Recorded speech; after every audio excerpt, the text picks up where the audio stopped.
Yeah, that's you, Boone. You coming? Come on. Theo Rossi. What's up, Theo?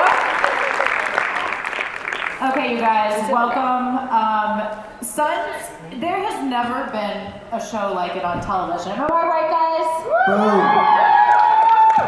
It's incredible, and I kind of want to know, starting off, show's now been off the air 2 years. What do you think is still resonating with all the fans and with you guys, you know, about the material, and why is it still so popular? What's resonating with us right now is that Kim Coates just left to get on a flight. I know. And we can still smell him. He's right now. Wears a lot of cologne. Canadian Musk. I don't know. I think you said it perfect. There was never a show like it that's ever been done. I mean, Boone can speak to this more than anybody because he was there, but people don't know, in the process before like anyone was there. Both of these guys. Not before anyone. DL and Boone. I mean, a whole different thing. And I think what, for me, the coolest thing is that no one thought it would work. No one thought anybody cared about it. And then now here we are. For me, the coolest thing was, what resonates is to meet these dudes and ended up staying unbelievable friends with them all these years later. Like, whoa, to truly care and love them. And yeah, for sure, it's like imagine me, you all know, I'm sitting in the shop trying to get a thing, and these guys are practicing a craft and killing it. And I got locked onto a show, just like he said, that nobody thought would work, and just go through the whole little thing. Absolutely the most special show that ever was. Well, and definitely, she agrees. David, you came on technical advisor. Yeah, I was hired as a technical advisor on the show. And then you worked your way in front of the camera, and then you worked your way into, more than acting or advising. So tell us kind of about your journey and how that evolved. So in a real nutshell, years before I was a cameraman for Zama King, Retro Diaries, I put that down. Everybody knows I wanted to join the club. I came back, that's how I became the tech advisor. So then I got dropped into a pool with 6 dudes that are, well, I don't know, acting ain't no trick. That's practicing a craft. So here's this real dude walking up, like checking them out, and they're practicing a craft. So thank God they said, let's help this dude do his thing, bro. Because they could have said, let's get rid of this guy, and I would have been gone, like I seen it. But what a cool little thing. Like, look at all the people we touched, it doesn't stop. I read somewhere, and you never know if it's true, but did you have trepidation about taking on the character, or were you full in from the moment you read the script and the description? When my agent, I said, so who's in the project? And they said, Tommy Flanagan. I said, forget it, I'm not going in. Because I knew Tommy for years before, and I was like, no, I'm not, no. I changed my mind after I read the script. No, I didn't have any trepidation about this. I had trepidation about television. I never had done, at that point, I had done just a few guest stars over, a long period, 30 years or something. I just never did any television. So the whole landscape of our business has changed so much. And it was about the time that we started doing Sons that really, the streaming began, and the whole actual way our business is put together has changed so much that I considered doing television. We're just about to go through a economic downturn. It's hard to make it. You can't make any money doing little movies anymore, and that's what I like to do. Small independent movies, first-time director, writers, and stuff. Like street level. He killed it. He kills everything, but he killed it. I know, I do tend to smother things. But I thought that was the brilliance of Sons for someone like me who is this, like, basically a TV actor. I was doing all these guest stars, all these co-stars, and when I walked onto that set, it was all these amazing film character actors. You know what I mean? You see Boone, and it's like, right there, it was kind of fresh off the whole Batman thing and all these kind of things that I was seeing, and then he's in literally everything. Curb Your Enthusiasm, we were seeing TV shows, it was like all this stuff. But it was like, and then you see Tig, you know, I mean, he came in and it's like, oh, that's the dude from Waterworld, and then there was Hellboy, and it was like, and Flanagan with Gladiator and Braveheart, and it was like, oh, this amazing ensemble of character actors that nobody would take it. Like, you know, to put it all together, I think that's why the show is so extremely special. And somehow when you watch the show, you don't pull out individual credits. You're not like, he's from this, and you know, everybody blends so well as a cast and an ensemble, and it just works. Tell us about Juice and how you created that character and sort of the evolution. No, it's kind of like the most unexpected thing in my life, that character, because the truth is, when I came onto that show, the first role I auditioned for was Jax. Obviously, I'm not nearly good looking enough to play that character. and then I read for a character that eventually got turned called Hawk, that was Emilio played, who was Scott Glenn's right-hand man. Yeah, and then I read for Half Sack, and I mean, I literally read for every character, and I didn't get any of them. And I was like, oh, this and when I read for it was called Forever SAMCRO. It wasn't even called Sons of Anarchy. And I was like so miserable that I knew I wasn't going to get it. And then one thing led to another, and they said, hey, listen, would you come on, and you know, you're going to be a guest star the first year, and we don't know if you're going to be in one episode or all of them. And I came on. My character was actually called Franco in the pilot episode that we did, which was really different. I've never seen. With Scott Glenn was Clay, not Ron Perlman. Right? Did you ever see it? No, they never showed that. They, you know, we shot the pilot. Emilio was in the club. Emilio was like Tig. Sons of Anarchy. Scott Glenn was the Clay part, and then they reshot everything. Pretty much everything, but probably about, you know, there wasn't a lot that Scott Nothing Glenn of the first wasn't pilot in, made it. so. Nothing of the first pilot. No, the And first- then the eventually- only- Yes, they did. Yes, Bond a lot of stuff. the first. Not this. Oh, the Bond stuff. But nothing of us acting. None of More that. than that. There was some. Oh, the Bobby Elvis stuff made it? Yeah, there was With plenty of Half Sack stuff. when he went on It tour. was about 30%, I think, you know. So, point is, we do that, and then, you know, I'm playing this, you know, kind of like, you know, and I think that was the thing for us. We were all playing these characters that they were feeling out where they were going, and it was really like this comic relief type character. And then everything changed in season 4, and you know, it was a chaotic, emotional roller coaster from then on out. It was, and were you happy with the? I mean, you know, the ending, your character. I'm a huge fan of the show. I thought it was the greatest ending for a character. Like for my character, I think every character got exactly what they deserved at the end. And I think except I was gonna finish, except for maybe Bobby Elvis. The eye was a little over the top. No, he did not deserve to die. He was the man. Hey, on that day he died, those are real tears I'm crying, bro. I mean, you know what? Bobby was like the most even-tempered, and it He was so was the hard. level of He the was thing. the common, you know, the Boone's the most even intellect. actor. Yeah, and the eye thing, I don't know. That was painful. It was unbelievable writing, unbelievable show, like definitely pushed, and you know, everybody, like those writers, everybody experimenting, like, I'm the tech advisor, and the first year I'm getting a script says, the carburation is messing with the fuel injection. I'm like, whoa, we gotta call these guys up. Like, whoa. But, Nobody got it now, Theo. no, I got it. Nobody got that. The carburation is messing with the fuel injection. I called the office right away. You gotta fix that. Okay? I think what Boone said, which is so cool, is that doesn't really happen, is we came in, like he said, in the this is the golden age of television right now. Like, you know, like they said, you know, Boone is the king of independent film, and like, you can't do independent films right now and keep going. You know? And then, but it's like, with television now, when we first did this, television wasn't like it is now. And we're kind of, The Sopranos was the real map. The real deal. Yeah, that was the map for this, and Oz, and then we came along and Walking Dead, and now it's like there's 430 something scripted television shows or something. And they would be hard pressed to push the envelopes that we pushed. 275 scripted television shows last year.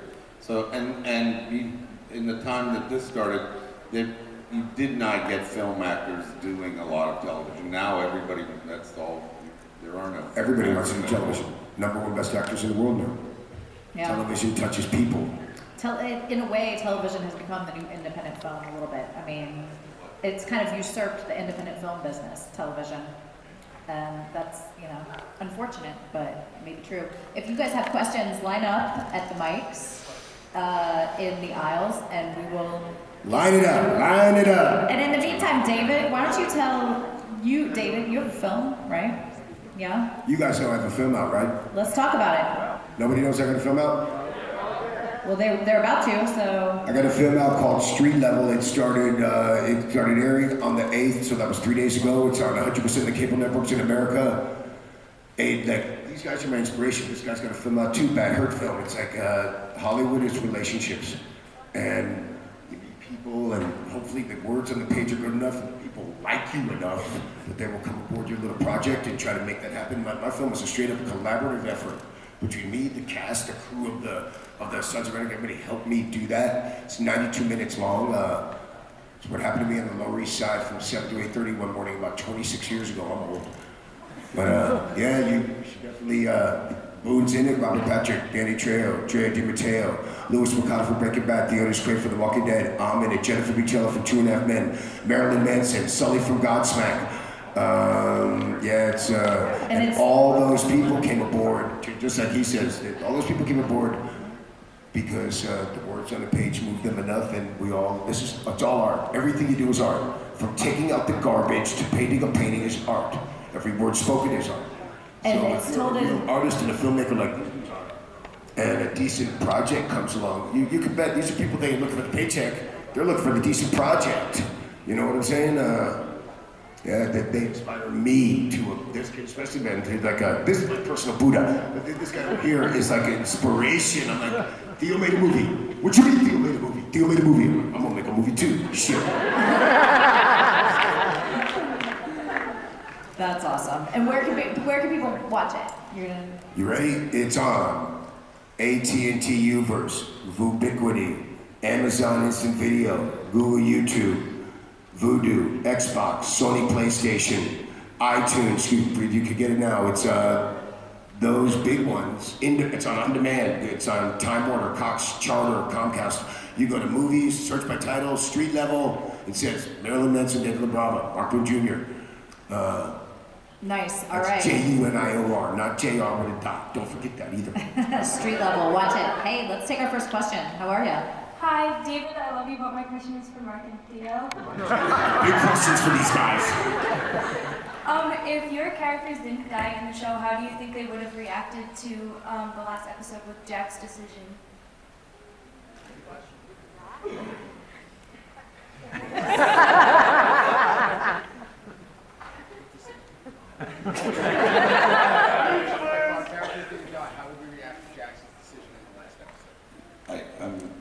I can't tell a lie. I didn't see the last episode. So I mean, when I was gone, I was gone. I want to answer. I mean, Bobby should never have gone. So so who knows what would have happened at that time if Bobby wasn't gone? So It would have been different. it would have been different. I don't think Jax could have made that decision if Bobby was around. Right, he wouldn't have. That's probably it. Juice, he wouldn't have said nothing. He would have been worrying for his life, and he would have. In a closet somewhere. Yeah, he would have been absolutely not said a word, and he would have not thought about that because he would have been nervous that he was going to be killed every 14 seconds. I want to say one thing. First of all, the Sons of Anarchy blog, and then there's Community and Fat Bob. I'm Fat Bob. I wrote that for 7 years. So if you look at that, and just quickly, if you think about it, so here's a kid whose dad was in the club. And let's imagine it's a real club with real rules. Here's a kid whose dad was in the club. and he broke the rules, and the punishment was death. How easy could have been to say, I don't want to play no more, here's your jacket back. But anyway, he said, this is what I live for, this is my trick, I broke the rules, and I'm gonna die. Thank you. Thank you. All right, thank you. Yeah, hey, how you doing? Hey guys. Hey! So my question is, when you guys have a death scene, what's something that goes through your head, like as far as a party or, you know, all the other shows like Walking Dead and Game of Thrones, they have like a send-off. Is there a send-off on death Sons? dinner? Yeah. Yeah, I think some of them have made videos. There's been videos of, you know, of obviously Opie's, and I think that with a lot of us, I think the difference between us and all those other shows is I've worked on a lot of TV shows, and I say this in the nicest way. A lot of people like pretend they're all super close and everybody hangs out all the time. That's not necessarily the case. With us, that was real. Everybody was, you know, we were down like 4 flats from the beginning to the end. You know what I mean? And you know, it was hard in the beginning. You know, Piney and certain people going. It was kind of like when it hit the core, when the first one hit, that was over. That was over. That was half sack. Oh yes, half sack. But I'm saying like half sack went, and that was kind of like that whole thing. It was still early in the show. As we went on, I thought everybody was going to kind of be there till the end. Open kind of went, and it was season 5. We still had a journey to go. So that was one where it was like, oh, okay, you know, this is, and then it was kind of when we went to that other side of the mountain, it was like we could all go at any time. And that's kind of what we thought. That was the realization. Nobody was safe. Yeah, if Opie can go, we can all go. And that's kind of the way it went. And I don't know, I mean, you know, it's just, these guys, you know, we'd sit around for hours and hours at a time. These guys together all the time. It's very different than any other TV show, I think, or any other. But your question was, did we have parties for the dead? Well, like, on other shows, they'd have like a send-off, like a nice send-off, but maybe they give you the cut with everybody signing. We took those cuts. Yeah, we got the cuts, but yeah. Tried to take it away. With Joshua Tree. We did, yeah, for Opie. Was that for Opie? Opie, yeah. Yeah, a bunch of us did that for Opie. But then later, when dinner, everybody remember? did start to go, there were, you know. We had no time It after. was the end. Yeah, it was the end. Opie was the biggest, baddest one. Like the day Opie's gonna die, people that didn't work all showed up to like, this is a big deal. Remember when we died? I got this, he got the thing. So the camera's like this, When the final one, the AD comes out, Opie, Ryan wants you guys to all come. Like, I'm not working. He wanted us all to come in so he could look at us. So those are real tears, and we're all crying. And then when he died, bro, every person on the set, the food people, everybody came out, they clapped for like 20 minutes. Remember that shit? Beating the walls. But these guys were all there when I went, you know what I mean? And we were there when he went. It was like a different thing, but, you know, I still have my picture, literally the day he's gone. It was me and him in my trailer, me, him, and Tig, you know, sitting in the trailer. But again, the difference with Opie and not all of us, but us, it was the end. So there was like literally 2-3 episodes left. So we're running and gunning to get the season finished. With Opie, it was like, Yeah. we did that in that time, you know. So it was again, Joshua Tree, hanging out, doing all these things, and really. Joshua Tree climbing rocks, dripping balls. I think Opie's death scene is one of the most like powerful scenes on television. Yeah, because you don't see it coming. He didn't just say And that. that line, like, I got this, it was crazy. Anyway, thank you for that question. Thanks so much. Yeah. Thanks, Hi. My question's for everybody. You sort of touched on this already. It doesn't seem like they're really movie stars anymore. It seems like some of the biggest stars are now doing TV commercials, even things that would have been taboo. I feel like that's got a lot to do with the fact that it just seems like they're not making a lot of good movies anymore. But my question is, the independent content that's coming out from Netflix, Amazon, HBO started it, but now everybody's doing it. How do you feel like that's going to change television? And do you think that has something to do with the quality of the work improving and more people wanting to do it? The work will continually, always get better and better and better from artists. And the other answer is that's going to open the door to young independent filmmakers like the 3 you see right here. That's it. I think the more opportunities. Listen, I can't say that they're not making any good films anymore, because I still watch a lot of good films. It just depends on where you find them. I mean, mainstream films are a lot bigger, you know, to generate and be in 3,000, 4,000 theaters, you gotta have giant movies, you know. The fact that there's no more movie stars, it's because there's so much content. You know, you got phones, you're watching stuff on your phones, you got reality television, you got YouTube Red, you have millions of movies, you have Instagram movies and Snapchat movies. You know, everybody's watching motion at all time. The reason why movies were so giant in the 70s and 80s was you had 4 channels and you had movies. You didn't have a personal computer in your pocket at all times to watch stuff. No CGI. Right. So you just, you know, that's why it seems so different.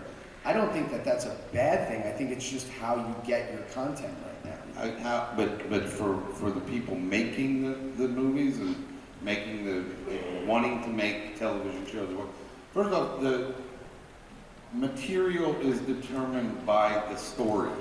So if you have a story that deserves 10 hours, then it should be given that 10 hours. And finally, everything is now just media. So if you come up with a story that needs like 6 hours, you can just do that, and because it never goes away. That's why in the beginning, and in this first question is why is it still resonating, is because it doesn't go away. You can still get Sons of Anarchy very easily. It used to be like, you saw a movie in a theater, you had to wait for the DVD to come out. And that might be like a long time. And it might be hard to find a DVD. Now, hopefully you can find the media that you actually want to look at. It's still, that is the question. How do you get your story out there at a place where people can see it or hear about it? So that, like street level, so that somebody will want to to see it, because mostly it's an economic thing. The big people still control what you're seeing. So and that's what the new situation hopefully has made it possible for a lot more people to see stuff, and your stuff and our stuff, and the beauty is good. Yeah, the beauty why the Reaper never dies, it's like the Batman symbol. The reason why the Reaper is always up there is because still to this day, and we all see it on social media, you get like a new fan who's like, I just started Sons. Right. You go to a different country, like they just started Sons. Like it's yesterday. You know what I mean? I still haven't seen certain shows that, I've never seen Breaking Bad. I've never seen shows like this that everybody says are great. And eventually maybe I'll watch them, and I'll feel the way the people who are watching them now. It never goes away. It wasn't like that when MASH and All in the Family and all that were on. You can't go binge watch All in the Family. Now you can, but you couldn't do it then. When it was off and you missed it, you missed it. So that's why it's just really a whole new world. I think it's super exciting for filmmakers that people can literally do anything now. You can make a movie tomorrow on your phone. That's exciting. And as a filmmaker, to keep control, like he told me, right when I started, like, distribution's been rocking this for years. What you're doing is like, you don't even have a box to think out of. So social media is the king. I advertise for free, and that's the future way to go. You know what I mean? To keep the control of your product and get it to the masses, and try to keep the cost down so it can go somewhere. And Absolutely. Thank you. Great point. Thank you. Hi. So I guess there were some guests on the show. I mean, Kurt Sutter filled in as Otto, and then Marilyn Manson, who I'm a huge fan of. So I guess, what was it like working with them? Guest stars? Yeah, in general. And They were pretty much hated, all of them. I was gonna say it, but then I couldn't, so I knew he would. It was a tough show to come on. Yeah. It was a tough show to come on, for real. It was a tough show. You had to have it together to come on Sons. People would say that And because they had the it's best. a tight crew. The best material went to the guest stars. I mean, all of that, Ali Walker, all those people, they had the really good, juicy stuff. And so they were even more hated then. Exactly. And they had to be nice, because if they didn't walk out nice, these guys would just, oh, that's it, let's torture him. No, it was, we love, everybody loved working on Sons. Everybody wanted to be on Sons. Everybody wanted to, and we've had some very eclectic people on the show, We had Hasselhoff, and we've had some, Tom Arnold. We've had some, you know, people come on that show. They were like, Courtney, I mean, Courtney Love, you know. But it was interesting for us. But you know, while all that stuff was going on, you know, and Chickless and me, I'm a huge Shield fan, so I had, you know, you had Goggins and CJ's Pounder, and you have all these people come on. It was still, you know, us going into chapel and us doing our thing and us, you know, having our scenes of, you know, riding bikes and doing whatever. So when I say it was a tough show, it was just, we were really tight, really tight. That's, you know, when you're, and you go on other shows that I've been on, it's like these people, like the second they call cut, they walk away from each other. It wasn't like that with us. We would stay.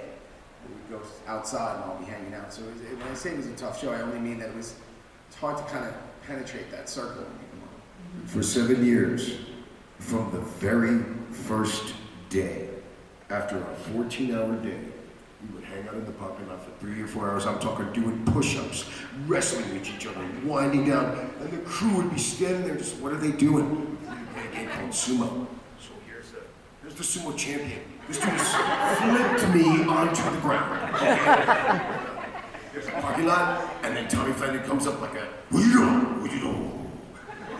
What's this guy's doing? It took me weeks, I would never do it. I'm like, I didn't let this guy throw me on the ground. What are you, crazy or something? Until finally I just had to get out there. The guy threw me on the ground. That is awesome. Thank you so much. Thank you. Hi, how are you? Question to you, Greg. How do you feel the show would be different if Opie lasted longer, if he didn't die sooner? How would the show be different if Opie didn't die? It would have become a talk show. You know, I was one of those dudes, because I'm such a huge fan of the show, that I guess in my mind, whether it be the Hamlet thing or all that, that I assumed Opie was going to live and possibly kill Jax. I don't know why I thought that. I kind of felt that I felt something. So I was one of those, the same as you guys, that like when he was gone, I was like, where's this thing going? Like I was, because he was like that kind of, the person who was being, you know, Groomed. Yeah, groomed, and also trying to like really not be as bad as everybody else, and he had like this conscience, and so I don't know. That's an interesting fanfic story of what would have happened if he stayed. You know, who knows? It's interesting what he said, how you said, I didn't know where it's going. It all started as Hamlet, that's what we all thought, and then it did become a point like no one, and I don't even think the writers knew where it was going. They like made that map out as it went. And that made the show scary. You know, that made it every week for the audience to go, now what? If he went, now what? Well, Opie actually was not even supposed to make it through the first season. So, I mean, that's how the, you know, things change. And, I mean, if Opie had stayed a lot longer. Obviously, it would have been a different show, but. Yep. Well, thank you. But he had to go. 7 years of getting through the script. If only you knew. Right? Hey, how are you? Hi. So I heard there was going to be a Mayan spinoff. Is that Don't know actually nothing about it. I know everything about it. I just wanted to know if you guys were going to be on that show. You know everything about it? I know everything. Do tell. Some things. No. I don't honestly. I can't. The reason I can't answer that is because spoilers. Juice is dead. Somebody told me that they already started shooting. No. That's what I said. No. And they- Yeah, I think it's. I'll tell you this: Juice and Bobby Elvis aren't on it. Neither is Happy. And I don't think, I could just name the whole crew. I don't think they're on it. No, I mean, for me, like as a fan being gone, because I am a huge fan, obviously I want to see the prequel. I want to see like the 60s story of John Teller coming in, kind of when Jen was young. I'd love to see them do that. But the Mayans thing is so interesting to me because I would like nothing more than to see like Chibs, Happy, and Tig like roll into a scene with the Mayans or like Nero or something. Like I would love to see that as a fan. That's like, to see Me these too. guys back doing that, that's crazy. That would be insane for me, or to see, you know, Emilio Alvarez kind of doing his thing. So I don't know. And I know what's going on. I mean, he talks about it. I definitely, like, I spoke to a couple people, I just, it's a whole new story. Yeah, I'm excited to watch it like everyone else. It's a whole new story. I don't think it's in Charming. It ain't got these guys in it. So other than that, I don't know where it's going. So I'm interested to see. I'd really like to see my buddy Emilio. He's in my movie also, Street Level. I'd like to see him, like see Alvarez again, bro, you know. The guy, I have a movie coming out May 12th, 17 called Lowriders. And the guy who wrote Lowriders is the showrunner of The Mayans. So I kind of know a little about cool. that. Yeah. So Elgin James, right? Elgin James. Yeah, that's cool. So I know that he's a brilliant writer, so I'm kind of excited to see how it goes and where it goes. Thank you. Thank you. And by the way, congratulations on Luke Cage.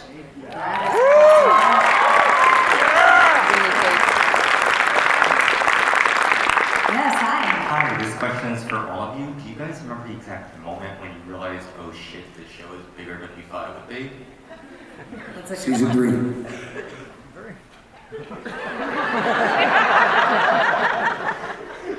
Mine is when I know exactly the moment. It was season 1. Kind of what people don't realize, when the show premiered, it was the day that Sarah Palin said she was running for vice president. So we had 0 ratings. Like it was like nobody watched the show. And we were like, oh, this is cool. It won't last that long. And then the second season opened with Gemma and the white supremacy scene, and everyone was talking about that scene. Like, look what just happened to Peggy Bundy. Like it could happen to and it was like, I remember when that happened, I was like, this show is gonna be huge, huge, huge. We just had, for me, that's kind of when I saw, you know, I don't know. It's the only television show to increase in viewership past the 3rd year. I think that isn't true anymore. Probably Walking Dead is that happened with it. But up to that point, no television show's viewership had increased after the 3rd year. And that show increased in viewership all Every year, every episode. Every year. Every 7 was bigger than 6, and day, 6 was bigger. So I don't know. I mean, I guess it's a big show. It was. What DL said is so right, because here's the other thing that happened in season 3. When season 4 started, they made right the month before all 3 seasons available on Netflix. Netflix was not what it is now. It wasn't what I'm on now. It wasn't original content. It was old TV shows and movies. So when they put all 3 seasons on Netflix, all of a sudden season 4 started and we had this entirely new audience. So it was this huge show. So season 3 really is the turning point of that show. I said season 3 because around season 3, people started, I'm just a person, I go home to Oakland every week, people started to be like, hey, ain't you Smiley? No, it's not. Close, very close. Wow, people started to recognize me, man. Thank you so much. Thanks. Hi. Hi. My question is for Theo. I think one of the things I really enjoyed about Juice, I mean, among all of you, obviously, but with Juice, the transition from going, he was so devoted to the club and so loyal, but at the same time, he was betraying the club. And it felt like both of those happened at the same time when you were like in the later seasons. And I just wanted to hear if there was any like process behind getting in that space. And then just kind of a follow on, do you still like cherry pie? Never again. I don't think I've eaten it since then. I actually haven't eaten it since then. It was a Whole Foods cherry pie. I think it was like gluten-free or something. It was terrible. You know the truth, I was just talking to a guy outside and he was like a super astute fan of the show and he knew a lot. And it's funny, you can look at the show in a lot of different ways and you can say this person, this character did this and this character did that. Really, at the end of the day, for me, the character I've seen, I know the best was the character I played. Juice was extremely loyal and it proved it in the last scene, and even everything he was doing, the certain stuff that looked like betrayal, as hard and as much as we wanted to, that Kurt was playing that to people, everything he was doing was just this folly of errors. He was never intentionally doing anything. And what he wanted to do was, you know, he tried to take himself out to not make that be the problem. And then all these other awful things just started to happen. Someone just told me recently, like, that he was killing all these people, and you don't even realize that, you know, Juice was doing that, like strangling people with pillows and killing people in hotel rooms and all this stuff as this survival mode, and then obviously going into prison, which is this nightmare of a thing. No, I gotta be honest, for me playing that character, as weird as it sounds, and you know, a lot of people, again, I think true fans and astute fans are the ones I talk to, always see it a certain way. And then the kind of fair weather fan are like, he's a rat, he's this. But if you see it from the view of what was going on and the steps that he was taking. Loyalty. He wasn't doing anything. He just wanted to not hurt his brothers. He didn't want to lose the club. It was his only family. If they found out about his father. So I think, as crazy as it sounds, people talk about a lot of scenes. The most powerful scene is when Jax and Chips and them find out that his father was black, and they go, so what? And it was like, God, there could have been so many things avoided if you didn't say that. Didn't have to kill everybody and steal all that shit. You didn't have to steal the coke, you didn't have to kill Miles, you didn't have to do all this stuff. And what I love is when fans, because they're so passionate, come up to you and they're like, why didn't you just tell them? I'm like, because then there wouldn't have been a storyline on a TV show. But it's a TV show. So I just think that for me, it was so cool because I got to do all these things and go into these zones that was so unexpected. So I looked at it as a really almost like the greatest acting exercise to put myself into all these weird, crazy places. And but the one thing I did miss about the last few seasons was I really stopped interacting with a lot of these guys on the show. I was so used to being with them all the time. And then all of a sudden I was completely isolated. I think there was one season where I spent the whole season with just me and Clay, which nobody wants to do. But really, there was one of those where it was and then I spent the whole season with Gemma and Drea, with Wendy's character. So it was I got thrust into, I'd go to work and these guys be leaving. They'd be leaving, I'd be coming in. It was weird for a little while. But, super That's what he's saying. We would all work together, and all of a sudden, his scenes were not with us no more. So for years, we're all together, and then all of a sudden, he ain't around no more. So that is the truth. It's a tight-knit little thing, you know what I'm saying? Bro, the sickest death on TV, huh? For both of them. This guy's like, let me just finish my pie. That's tough. Yeah. Thank you. Hi, how are you? Hey guys, thanks for coming to our convention. It's nice to see you all. For each of you, who were your heroes? Who made you want to become actors? Who made you want to become an actor? Humphrey Bogart. David, when you were brought on to consult, did you think, hey, I'm going to get in front of the camera too?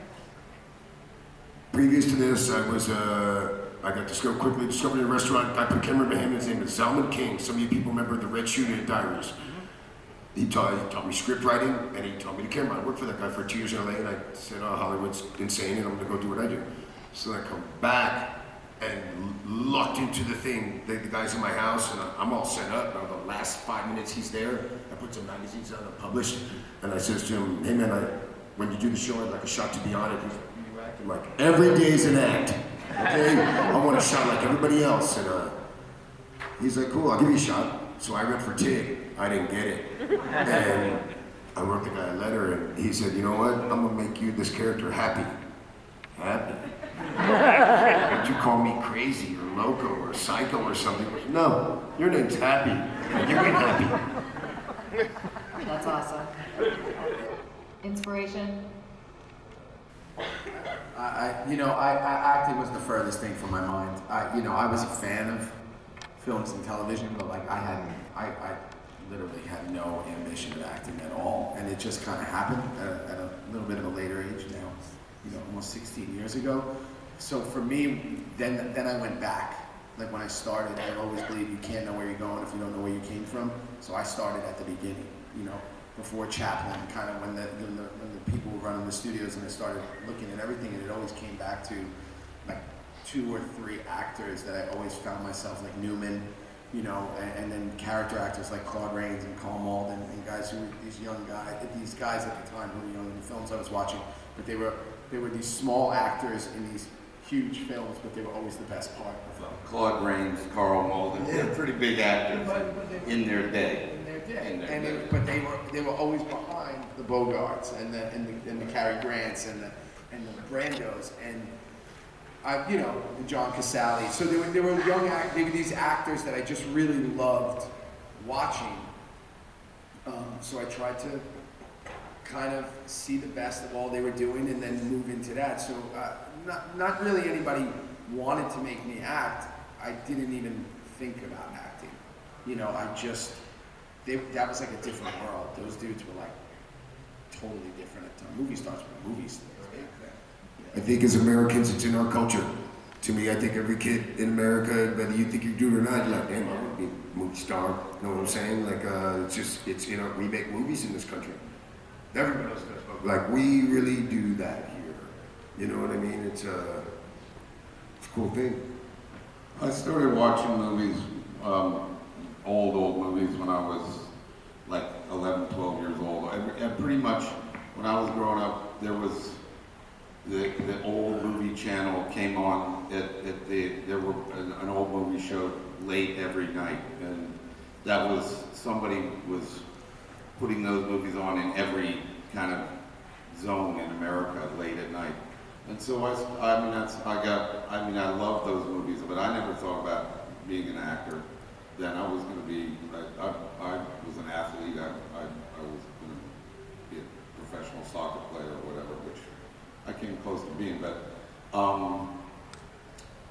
and then I moved to New York and I was going to be an artist, and people just started asking, or a lot of people had said to me over the course of my life, you should be an actor. I'm like, why? I don't know, I didn't really understand that. And I mean, that had been going on a long time, and then I just started, I just ran into some people who, like a guy named Tom Wright and Steve Buscemi. I worked with Steve Buscemi in New York City for a long time. We just started doing theater. We just did it, and here you are. That's how it happened, yeah. I love Steve. Thank you for that question. We have time for